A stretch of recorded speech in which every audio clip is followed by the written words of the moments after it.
तो स्वागत है दर्शकों, ये एक बार फिर से आप लोगों का 30+ के सौजन्य से। और इस वक्त हम पहुंचे हैं हरियाणा सिटी। जी हाँ, खूबसूरत शहर हरियाणा में। और शहर में हम यहाँ पर एक दुकान है और दुकानदार है हमारे साथ योगेश सर जी, योगेश चौहान जी। तो जिनके साथ कि जैसे कि आप लोग जान रहे हैं कि आप लोगों को मालूम ही है कि इस वक्त का जो अहम मुद्दा है वो है महिलाओं को आरक्षण बिल, जिस पर कि काफ़ी समय से चर्चा हो रही थी और परसों रात को ही बिल जो है फेल हो गया। तो उसके ऊपर थोड़ी सी चर्चा की जाए योगेश चौहान जी के साथ। तो सर स्वागत है आपका न्यू 30+ के सौजन्य से। हाँ जी, आपके सारे दर्शकों को राम राम जी। और चौहान जी क्या कहेंगे आप? परसों मतलब चल तो बहुत पहले से चर्चा रही थी, लेकिन जो गहमा गहमी हुई, वोटिंग हुई और वोटिंग में डिफीट हुआ, और पिछले कल हमारे यशस्वी प्रधानमंत्री नरेंद्र मोदी जी ने जो इसके ऊपर जो स्पीच दी, जो चर्चा की, उन्होंने जो बात कही, उसके ऊपर क्या कहेंगे आप? पहले तो भाई जी मैं ये कहूँगा कि ये कोई डिफीट नहीं थी। जी ठीक है सर, ये अगर कांग्रेस वाले या अपोजिशन पार्टी वाले सोच रहे हैं कि ये कोई बीजेपी की या एनडीए की कोई डिफीट थी, ये डिफीट नहीं थी। ये तो मोदी जी का एक सोचा समझा रिस्क था, जो उन्होंने सारा कुछ अपना दाव पे लगा के और देश की जो आधी आबादी है 50% जो महिलाएं हैं उनके लिए खेला था।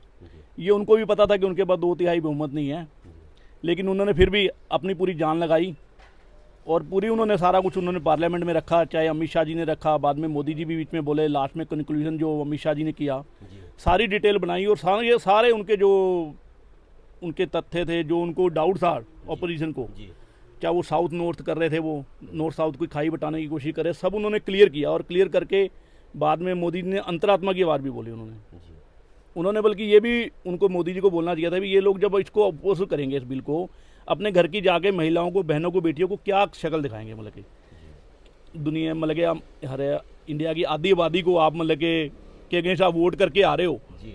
और तो मेरे ख्याल से ये उनको घर जाके भी उन्होंने शक्ल नहीं दिखाई होगी। जितने भी अगेंस्ट दिया उन्होंने, वोट अगेंस्ट किया है बिल के, मेरे ख्याल घर जाके वो घर तो नहीं गए होंगे मेरे ख्याल से। मतलब तुरुप का इक्का फेंका हुआ था मोदी जी ने। मोदी जी को पता था उनको इस पर डिफीट मिलनी है, क्योंकि 2/3 बहुमत तो उनके पास था नहीं।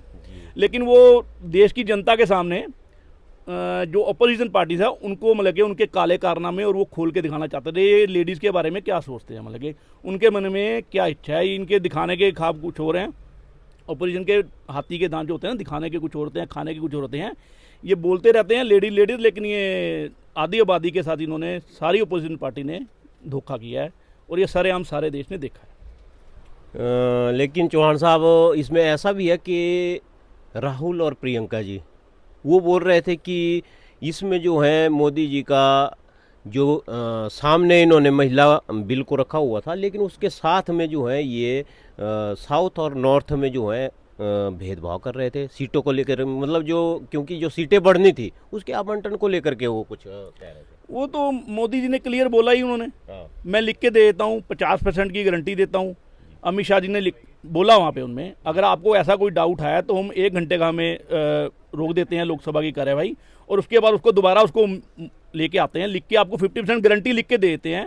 मोदी ने तो इतना तक कहा उनको, ऑपोजिशन वालों को, आपको अगर लगता है कि मेरे को इसका श्रेय मिलेगा, मेरे को इसका श्रेय नहीं चाहिए, मैं आपको श्रेय लिख देता हूँ, पोस्टर छपवा दूंगा अपने खर्चे पे, सरकार के खर्चे पे। लेकिन ये लोग भी माने, लेकिन ये मन में सोच के आए थे इन्होंने विरोध करना ही करना है, क्योंकि इनको अल्टीमेटली पता था कि अगर देश की 33% महिलाएं मतलब कि पार्लियामेंट में, लोकल विधानसभा में आ जाएंगी तो इनके परिवारों की जो बपौती चल रही है, जो रीजनल पार्टीज़ हैं और जो कांग्रेस पार्टी हैं, वो ख़त्म हो जाएगी।